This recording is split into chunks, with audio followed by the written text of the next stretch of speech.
Guys share तो आपने बहुत देखे होंगे, लेकिन क्या आपको पता है शेयर मार्केट और स्टॉक मार्केट होता क्या है? आईपीओ क्या होता है, डीमैट अकाउंट क्या होता है, सेबी क्या होता है, सेंसेक्स निफ्टी ये क्या होता है? क्या रातों रात मेरा पैसा डबल हो जाएगा अगर मैं शेयर मार्केट में लगाऊंगा?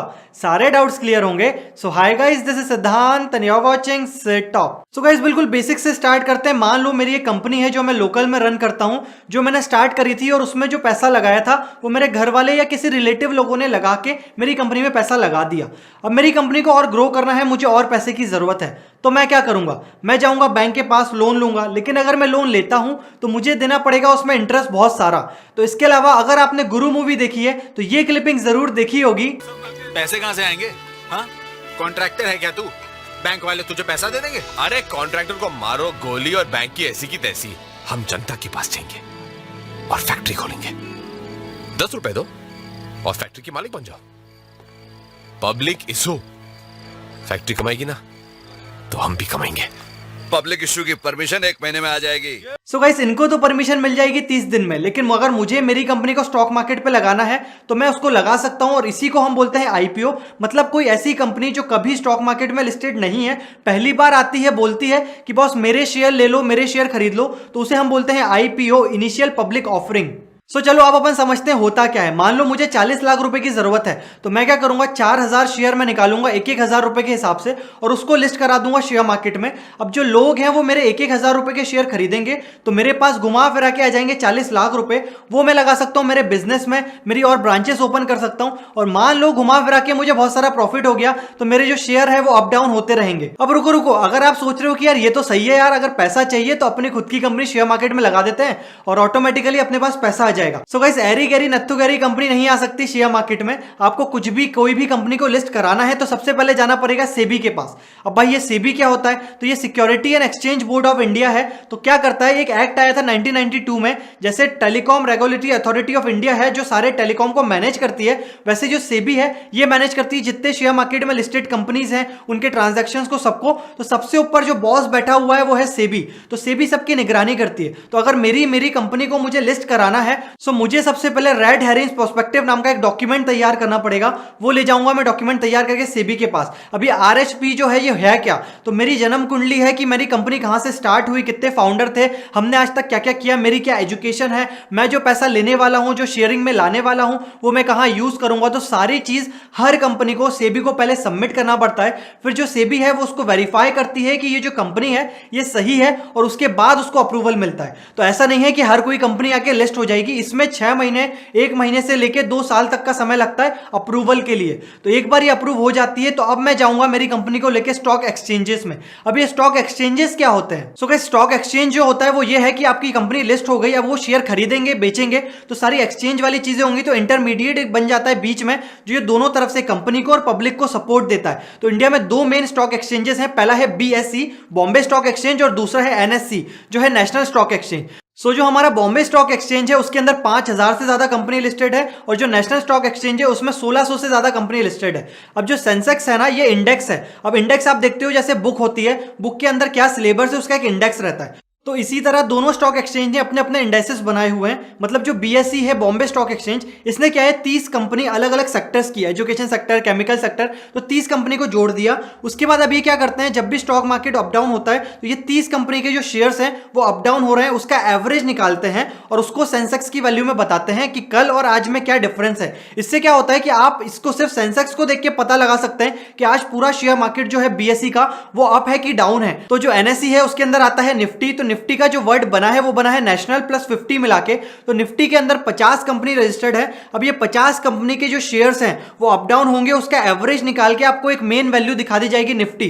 तो गाइस घुमा फिरा के अगर आपको देखना है कि बॉम्बे स्टॉक एक्सचेंज अप है कि डाउन है, सारे जितनी कंपनी लिस्टेड है मिला के, तो बस आप सेंसेक्स देख लो, उसको देख के आप एवरेज पता लगा सकते हो कि इसके अंदर जो 30 बड़ी बड़ी कंपनीज है अगर वो आज अप है कि डाउन है, उसके हिसाब से आप शेयर मार्केट का हाल जान सकते हो। तो देखो मैंने आपको बताया अगर पहली बार कोई कंपनी आती है, पहली बार शेयर देने, तो उसको बोलते हैं आईपीओ, इनिशियल पब्लिक ऑफरिंग। एक बार उसके सारे शेयर्स बिक गए, कंपनी के पास आ गया अच्छा खासा पैसा।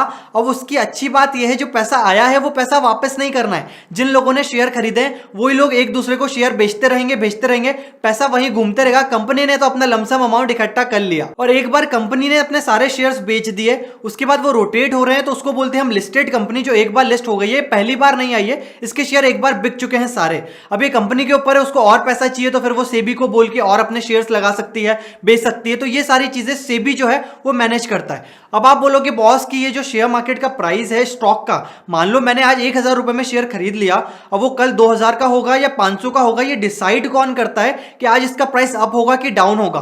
तो ये सारी चीजें डिसाइड होती हैं डिमांड और सप्लाई रूल के ऊपर। अगर आपने मेरा बिटकॉइन वाला वीडियो देखा है, उसमें भी जो बिटकॉइन की वैल्यू थी वो डिमांड सप्लाई पे पूरी होती थी मैनेज। तो मान लो एक तरह से एक डिमांड बढ़ गई किसी शेयर की, तो ऑटोमेटिकली प्राइस इंक्रीज हो जाएगा, ताकि डिमांड बढ़ी है, सप्लाई कम है, और मान लो सप्लाई ज्यादा है, कोई खरीदने वाला नहीं है, तो स्टॉक कम हो जाएगा। और कहीं ना कहीं जो कंपनीज हैं उनका प्रॉफिट पे भी देखा जाता है, जो उन्होंने पैसा लगाया है वो अगर कंपनी प्रॉफिट में जाती है तो शेयर्स का प्राइस भी अप हो जाता है, अगर वो थोड़ा लॉस में जाती है तो शेयर का प्राइस भी लॉस हो जाता है। तो घुमा फिरा के एक सट्टा बोल सकते हो, अगर आप आपका पैसा लगाते हो तो ये अप भी हो सकता है, डाउन भी हो सकता है। सो भाई शेयर मार्केट से अच्छे तो म्यूचुअल फंड होते हैं। अगर आपको आपका पैसा लगाना ही है तो म्यूचुअल फंड में लगाओ, उसके ऊपर मैंने एक वीडियो बनाया हुआ है, तो आपको डिस्क्रिप्शन में लिंक मिल जाएगा, वो भी आप देख ही लीजिए, लगे हाथ समझ आ जाएगा। क्योंकि म्यूचुअल फंड में क्या होता है, म्यूचुअल फंड का पैसा भी आता शेयर मार्केट में है, share market in the sense उन कंपनियों में जाता है जो कंपनीज अपने शेयर्स बेचती हैं।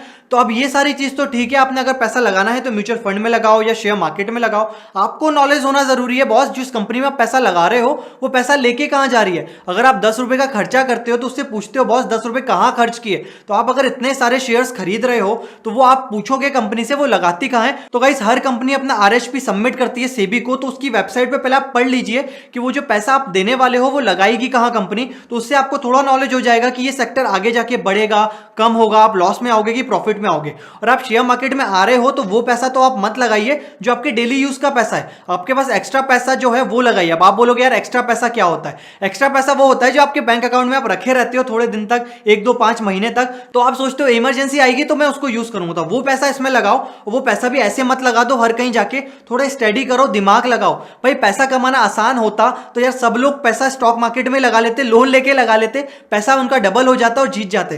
तो ये बाय लक चलता है, आज क्या पता शेयर मार्केट अप हो डाउन हो, जिस कंपनी में आपने पैसा लगाया है वो अप हो या डाउन हो, सब कुछ डिपेंड करता है मार्केट के ऊपर। अब देखो जहां पैसे की बात आती है वहां ब्रोकर तो आते ही हैं, तो भाई शेयर मार्केट के भी बहुत सारे ब्रोकर आपको मिलेंगे जो बोलेंगे बॉस आज ये खरीद लो अप हो जाएगा, ये बेच दो ये डाउन हो जाएगा, ये हो जाएगा वो हो जाएगा। तो आप चाहो तो उनकी मदद ले सकते हो, लेकिन आप खुद से सीखना चाहते हो, समझना चाहते हो, तो अब देखो बताता हूं मैं आपको कि आपको स्टेप्स क्या फॉलो करना है। अगर आपको पहली बार किसी का शेयर खरीदना है, पहली बार किसी का शेयर बेचना है, तो देखो सबसे पहले आपको चाहिए एक सेविंग अकाउंट, वो किसी भी बैंक में आप रख सकते हो, जिसमें आप पहले तो पैसा ऐड करोगे, जो आपके सेविंग में रहेगा वो रखोगे। उसके बाद आपको चाहिए एक डीमेट अकाउंट। अब ये डीमेट अकाउंट क्या होता है? तो देखो आप जो शेयर खरीदते हो वो फिजिकली फॉर्म में पहले मंगा लिया जाता था, जो घर तक एक आ जाता था। जैसे अगर हम किसी को घर बेचते हैं तो हम एक एग्रीमेंट कराते हैं, जो एक प्रूफ रहता है, लीगल प्रूफ रहता है कि हाँ मैंने ये बेचा इसको या मैंने इसको ये रेंट पे दिया। तो उसी तरह अगर आप शेयर खरीदते हो तो आपको पार्टनरशिप मिलती है उस कंपनी के अंदर, स्टेक मिलते हैं, इक्विटी मिलती है उस कंपनी के अंदर। तो आप बोल सकते हो कल जाके कि भाई मेरा पैसा इसके अंदर लगा हुआ है। तो वो आपको प्रूफ कैसे होगा? तो उसके लिए जो शेयर्स होते हैं वो आजकल डिजिटल फॉर्म में आते हैं, और वो डिजिटल फॉर्म जो होता है वो डीमेट अकाउंट में जाके सेव हो जाता है। तो आप जब शेयर खरीदते हो तो वो स्टोर होता है आपके डीमेट अकाउंट में, फिर जब बेचते हो तो वहां से निकल के डिजिटल फॉर्म में वापस कंपनी के पास चला जाता है, या जिसको आप बेचते हो उसके पास चला जाता है। तो सेविंग अकाउंट, डीमेट अकाउंट तो नेसेसरी है। उसके अलावा एक होता है ट्रेडिंग अकाउंट, जिसमें सारी ट्रेडिंग होगी आपके स्टॉक एक्सचेंजेस में। तो स्टॉक एक्सचेंज में जब आप बेचोगे तो आपको ट्रेड करना पड़ेगा, तो ये तीनों अकाउंट आपको लिंक करना पड़ेंगे, आपका saving account, demat account, trading account. तो जब पैसा आप किसी को भेजोगे या कोई शेयर खरीदोगे तो सेविंग से पैसा निकल के ट्रेडिंग के थ्रू चला जाएगा उसके पास, और वहां से आएगा आपको शेयर आपका, और वो जो शेयर है उस कंपनी का वो चले जाएगा आपके डीमेट अकाउंट में, और वहां पे रुका रहेगा। अब जब आप बेचोगे तो होगा क्या कि पैसा वापस घूम फिर के आ जाएगा आपके सेविंग अकाउंट में, ट्रेडिंग अकाउंट से, और आपके डीमेट अकाउंट से जो डिजिटल फॉर्म है शेयर का वो निकल के वापस चला जाएगा जिसको आपको बेचा। सो गाइस जो मैंने स्टॉक एक्सचेंजेस आपको बताया बीएसई या एनएसई, तो इसकी टाइमिंग होती है, ऐसा नहीं है कि रात को 12 बजे आप शेयर बेच रहे हो या शेयर खरीद रहे हो।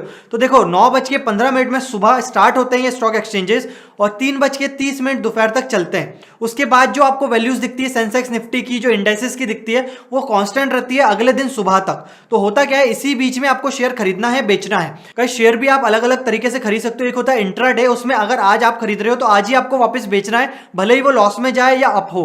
उसके अलावा होता है एक कि आपके पास लमसम पैसा है, आप लगाना चाह रहे हो लॉन्ग टर्म के लिए, 6 महीने, 1 साल या 5 साल, तो आप लगा के छोड़ दो, डीमेट अकाउंट में पड़े रहने दो वो शेयर को। 6 साल बाद या 1 साल बाद आप देखो, अगर प्राइस अप होता है तो बेच दो, डाउन होता है तो मत बेचो। तो इसमें होता क्या है कि आप अगर आपका घर का पैसा लगाते हो तो आपका दिमाग वहीं लगा रहेगा, बॉस आज ये तो डाउन